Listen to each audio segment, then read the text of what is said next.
If my parents-in-law would have known when they picked the name for my husband that he will spend many years abroad, they might have reconsidered his name. Today, we want to talk about German names and how they are pronounced differently internationally, or also mainly in the US. So come with me and let's see if the name you either have already picked for your child, or maybe you're in the process of finding the best name for your child. To take in consideration that maybe you don't want your child needs to pronounce the name properly or spell it, or as in the experience of my husband, every time his name was called, or actually the next person who will be called is him, there was a silence. Because it was so hard for the Americans to pronounce his name that usually the moment he knew, okay, now it's me, he already offered and mentioned his name. So his name is Jörg. It's really hard, especially with the umlaut.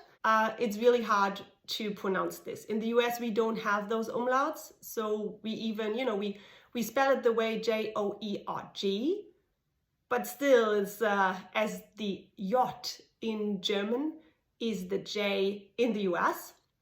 So it would be Jörg. So yeah, like a jerk, right? So this is really, everybody would pick on your child if you name him Jörg and then he moves to the US. For those of you who don't know me yet, my name is Julia and I lived with my family for 7 years in New Jersey in the US, and we just returned to Germany. And since then, I identify a lot of differences. It feels like a bit of a culture shock, like a reverse culture shock in moving back and what has changed since we lived here. I use those videos to share these differences, also for our friends in the US, so they can still see actually how our life has changed since we moved over. I hope also you enjoy those videos. So if so, please give me a thumbs up or subscribe my channel. That would mean a lot to me. So, but now let's go back to the naming piece. So we talked about Jörg. It's not a good pick, but to be honest, for my husband, so this ship has sailed, or how we would call it in German, it's verschüttete Milch. So this is done. He actually used a different name. So usually when he introduced himself, he said, oh yeah, my name is George, which makes it much more easier for everybody else in naming him. But what else? So when I had to pick the name for our child, and this was still when we lived in Germany, I would say I had my 3 top names, and 2 of them, and I didn't considered by then that living abroad, therefore I picked the name because I liked them. It's not because how they might be pronounced in a different language. I didn't consider, but now looking back, I should have probably thought this through just a little bit. Luckily, out of those 3 names I had on my top list, we picked the name that is very similar in the pronunciation between Germany and the US. So our daughter Clara, which is called Clara in German, no, it's very similar. The other 2 names I had on my list are first, and I love this name. It's called in German Charlotte, but if you now pronounce it in the US or internationally, it's Charlotte.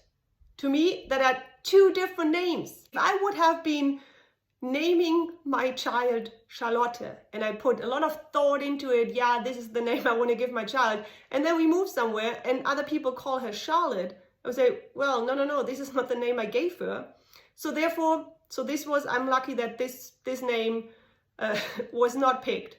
And then the other name that was on my top 3 list is called in German Pauline, which I also very like a lot. In the US or international, it's called Pauline. If I would have been at the playground and then in the US and call my daughter and say, oh, Pauline, I probably would have stopped before I call her, because I had to remind myself, okay, now it's not, your child is not called Pauline here, it's Pauline, so please, adopt. So therefore, lucky enough, I picked Clara, or we picked Clara, so therefore we didn't have the issue. But, and also for me, my name, as you might know, in the US, all the J names, like Jessica, Jana, Julia, Jonas, what else? Jonathan, like all these names start with a J and then also pronounced with the J. Compared to Germany, where it's the J, it's J, it's like a Y. So my name in German is Julia compared to Julia in the US.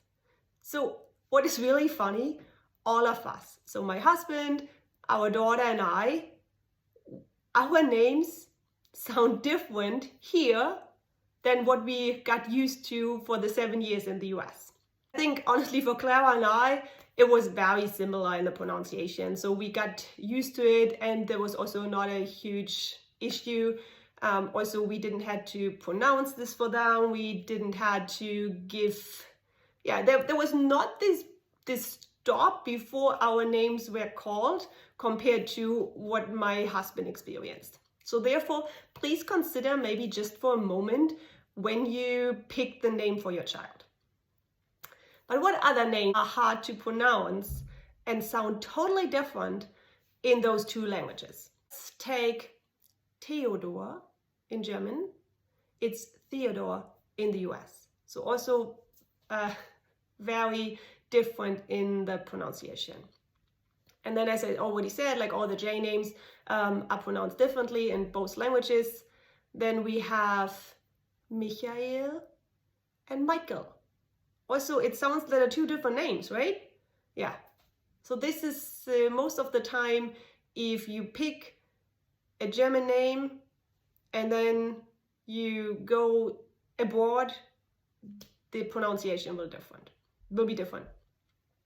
What is another good example? Paul and Paul, which still, you can get used to it. It's not that big of an issue. What kind of other, oh yeah, I have a friend. She is, her name is Gesche. In the US, is it Gishi maybe? Gishi? I have to admit, I would not even know how to pronounce her name. So if you can help me here, please write down a comment to help me with pronouncing her name in English. Probably also her parents didn't consider that being somewhere outside Germany will be an issue for her. And she lived in Australia for a long time, and I don't know how she dealt with that. Probably she gave herself a different name. But actually, what's interesting, so if you take a look at the top name list for 2022, it looks like people are also now considering the international component, because the names you see here, and you see this here, the names, they are in the pronunciation between those two countries are very similar. So Emma is basically, it's Emma here, it's Emma there, right? It's not a huge difference. Sophia, or Sophie. So there is, I would say it's a safe pick. Also Max and Max. Of course, there's a slight difference in pronunciation, but I would say it's good to go. If you don't go with names that are really, really hard, you're on the safe side. Picking a name for your child is something that you should pick the name that you either have a lot of, meaning with this name, or it is something that, you have inherited from your grandparents or whatsoever, right? So you pick the name. The only reason why I actually brought up this video is really, first of all, it's really funny. If you go abroad and then your name sounds totally different And also you don't want that someone is picking on your child all the time just because of the name. I think that all the Germans, they are now watching. If you would name your child Kevin, you already know, right? This child will have a problem in the future. So I bet this is also the reason why this is not on the top 10 list. I don't even know when this name was on the top 10 list. Probably when this, what was the name of the movie? Oh, Home Alone. I think when Home Alone was introduced here in Germany, a lot of people called named their child Kevin. Yeah, but then there came this bad reputation with this name, and now nobody would name their child Kevin. Maybe you have a name which brought a lot of trouble when you were traveling. So let me know. I'm very interested in that, because I just gave a little subset of the names I know that are hard to pronounce or that are easy to pronounce. Of course, so I don't want to bore you to death with all the names now and list them and compare them, the pronunciation from which language to the other. So, but if you have a special name, please go ahead, share this with me. Happy to further talk about. I hope actually you enjoyed this video, and maybe it also helps you in considering your child name in case you are currently looking for a name and making a decision which name to pick, and also looking ahead, what would this sound if we are in another country. If you enjoyed it, please subscribe my channel, because then I also know what topics you like and what topic you don't like, and this makes it easier for me to pick the right topic. And you can also, of course, you can always leave comments in the comments field. Give me some ideas what you're interested about and talk about. Have a wonderful day and talk soon.